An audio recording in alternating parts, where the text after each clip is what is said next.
എഴുത്തുകാർ രാഷ്ട്രീയ ചായ്വ് പ്രഖ്യാപിക്കുന്നത് നക്കാപ്പിച്ച സ്ഥാനമാനങ്ങൾക്ക് വേണ്ടിയാണോ?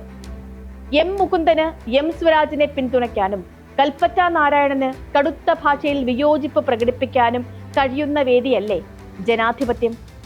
വൈശാഖൻ നിരുപാധികം എം സ്വരാജിന് പിന്തുണ പ്രഖ്യാപിക്കുന്നു.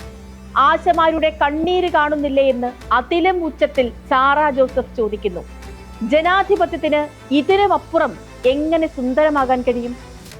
എസ് കെ പൊറ്റക്കാടിന് ജ്ഞാനപീഠം കിട്ടിയത് 1980-ലാണ്. അതിനു മുൻപ് 2 വട്ടം കമ്മ്യൂണിസ്റ്റ് പാർട്ടിയുടെ സ്ഥാനാർത്ഥിയായി ലോക്സഭയിൽ അദ്ദേഹം മത്സരിച്ചു.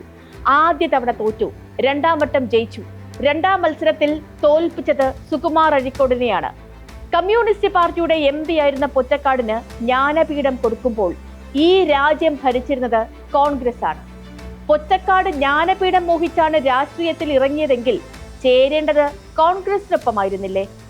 തോറ്റ സുകുമാർ അഴീക്കോടിന് പിന്നീട് കിട്ടിയ പുരസ്കാരങ്ങളും അംഗീകാരങ്ങളും കോൺഗ്രസ് സർക്കാരിന്റെ കാലത്തു മാത്രമല്ല, കമ്മ്യൂണിസ്റ്റ് സർക്കാരുകളുടെ കാലത്തുമാണ്.